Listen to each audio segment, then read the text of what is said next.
There's such thing as a summer slowdown in sales for eBay and Amazon.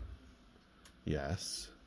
However, it doesn't mean that you can't get any sales. I'm Andrew from 510 Books. It is Wednesday, June 26, 2024. And in the last 24 hours, I had 9 eBay sales and 2 Amazon sales, so 11 sales.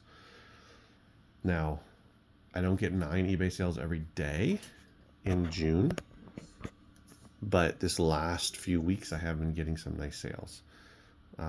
So the bottom line is, there's 2 bottom lines here, basically, that yes, sales in June are slower than September, October, November, December, January, February, etc. Right? It starts slowing down around March, April, compared to.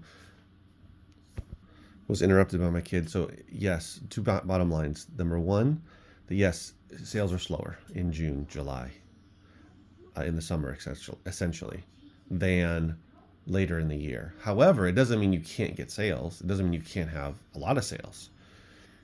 Number two, the bottom line is, this is all year as a reseller.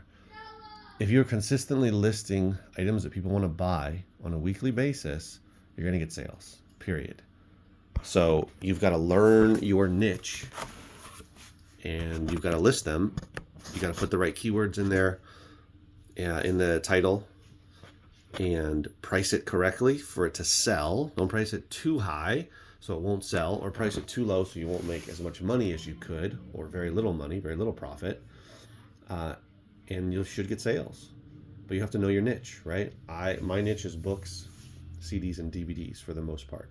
I also will sell some records, some VHS tapes, audiobooks, things like that, random stuff like laser disc, an 8-track here and there on eBay and on Amazon. But for the most part, it's books, CDs, and DVDs. So I know, and VHS tapes, because here we have a lot of VHS tapes.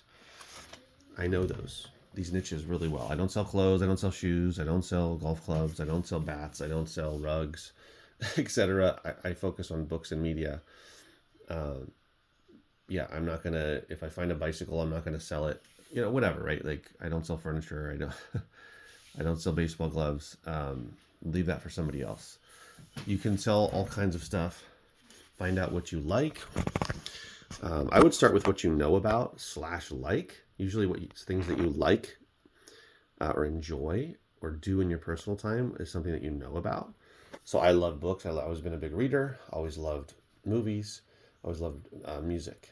So that made sense for me to get into those, right? Initially started with books, and then started getting into CDs, and then records, and then VHS tapes, and then DVDs, video games, and that's where I am, right? Like, you can just do books, you can just do DVDs, you can just do CDs, but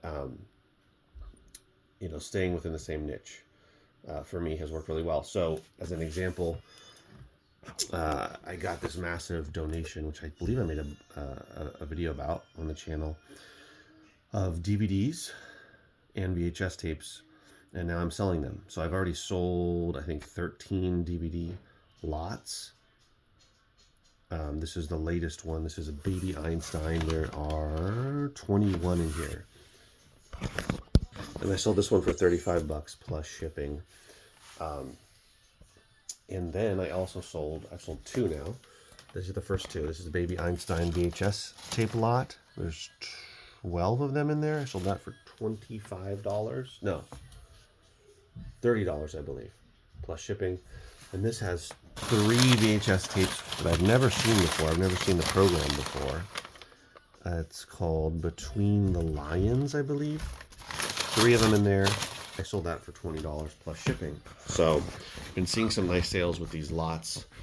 I think I'm up to, if you add those 2 together, between the DVDs and the VHS lots, and I'll be selling a lot more of these VHS tape lots because I just listed a bunch of them yesterday. I'm gonna list the rest today, up to like 15 or so that I've sold.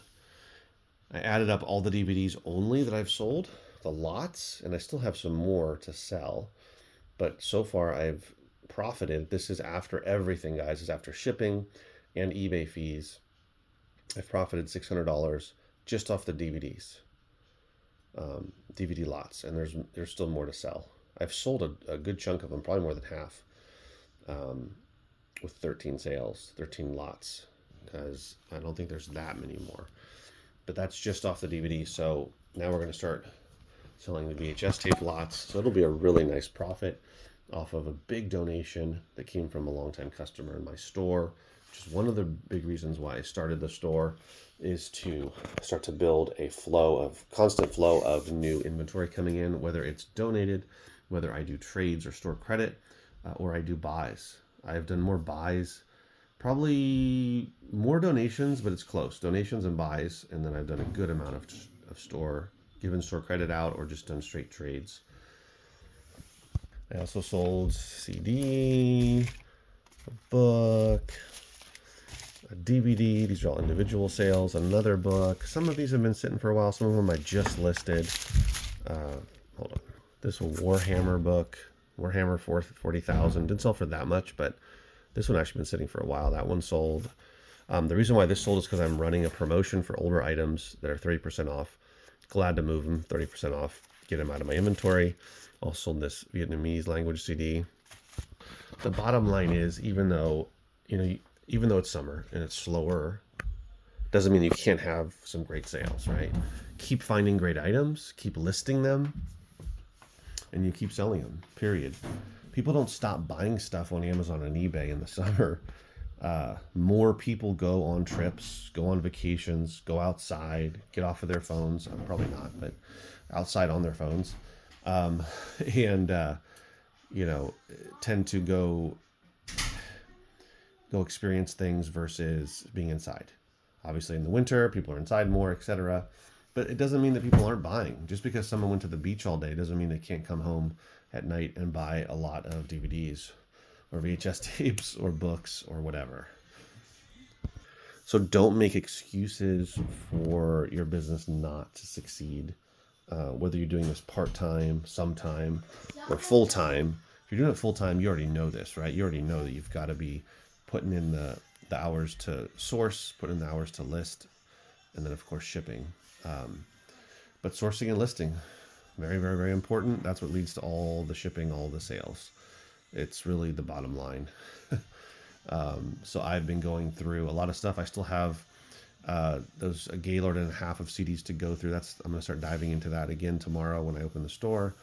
We'll see if anyone brings me any stuff, but as of now, I've gone through everything, and so I'm all caught up, and I can start diving into that. But you never know. Sometimes people will just show up with a lot of new inventory, which is a great thing. But then it just means that I've got to go through that. But maybe I'll be knee deep in CDs for this week, ideally, so I can get through all those Gaylords and keep it moving. The theme of this video is no excuses, and a slower summer doesn't mean no sales. It doesn't mean terrible sales. It just means less sales than in the other part of the year. But you can still go get those sales, guys. People are still spending money. It doesn't matter. If people buy all kinds of stuff all year, they spend more money in the fourth quarter, but you can still make great money in the summer. So keep listing, keep sourcing, keep shipping, keep selling. All right, guys, take care. See you in the next video.